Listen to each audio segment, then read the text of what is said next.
ఆ మాజీ మంత్రి గురించి తెలుగుదేశం పార్టీలో డిఫరెంట్ డిస్కషన్ నడుస్తుందా? మనోళ్లు తొందరపడ్డారు అన్న అభిప్రాయం బలపడుతోందా? రకరకాల కేసులతో ఆయన మీదే మైనస్ ఉన్న టైంలో మనమే బూస్ట్ ఇచ్చామా అన్న మీమాంసలో టీడీపీ నాయకులున్నారా? ఆయన క్యాస్ట్ కార్డుకు అధికార పార్టీ కౌంటర్ సిద్ధం చేస్తోందా? ఎవరు ఎక్స్ మినిస్టర్?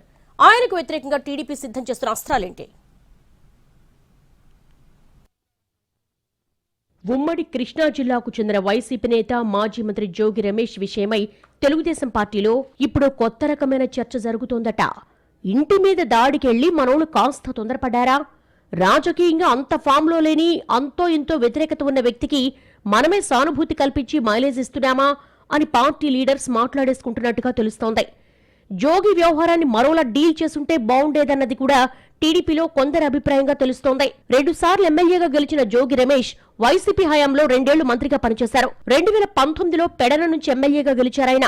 తమ పార్టీ అధికారంలో ఉన్నప్పుడు కరకట్ట మీదున్న చంద్రబాబు నివాసంపైకి దాడికి వెళ్లారని, అప్పట్నుంచి టీడీపీ శ్రేణులు టార్గెట్ లిస్టులో చేరిపోయారని చెప్తారు. ఇక కేబినెట్ బెర్తు దక్కాక మరింత జోరు పెంచి చంద్రబాబు, లోకేష్, పవన్ కళ్యాణ్ మీద హద్దులు దాటి మాట్లాడారని అటు జనసేన వర్గాలు కూడా గురుగా ఉన్నాయి.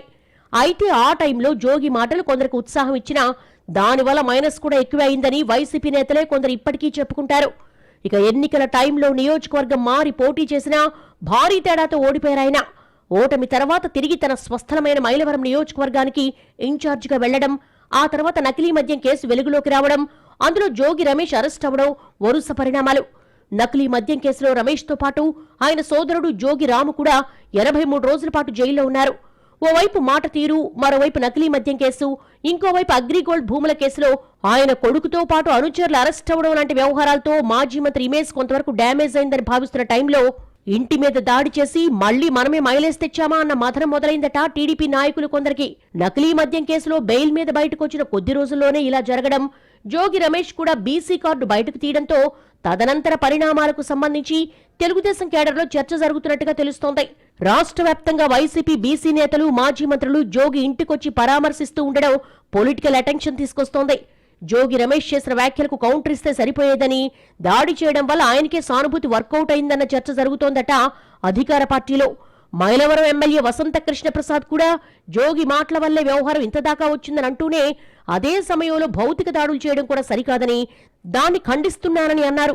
అదే సమయంలో జోగి రమేష్ బీసీ కార్డును గట్టిగా వాడుతుంటే టీడీపీ వైపు నుంచి ఆ స్థాయిలో బీసీ లీడర్స్ కౌంటర్స్ చేయలేకపోతున్నారన్న మాటలు సైతం వినిపిస్తున్నాయి. అయితే ఈ నెల 5న ఇబ్రహీంపట్నంలో జోగి నివాసం సమీపంలోనే బీసీ సంఘాలతో ఆత్మగౌరవ సభ పెట్టాలని అధికార పార్టీ నిర్ణయించింది. ఈ సభ ద్వారా జోగి బీసీ క్లైమ్ కు చెక్ పెట్టాలి అనుకుంటున్నట్టుగా సమాచారం. ఇప్పుడు కులం గురించి మాట్లాడుతున్న రమేష్ తాను మంత్రిగా ఉన్నప్పుడు బీసీలకు ఏం చేయలేదన్న విషయాన్ని కూడా జనంలోకి తీసుకెళ్లడానికి ఈ సభను వేదికగా చేసుకోవాలి అనుకుంటున్నట్టుగా తెలిసింది. ఈ సింపతి గేమ్లో చివరికి ఎవరిది పై చేయవుతుందో చూడాలి.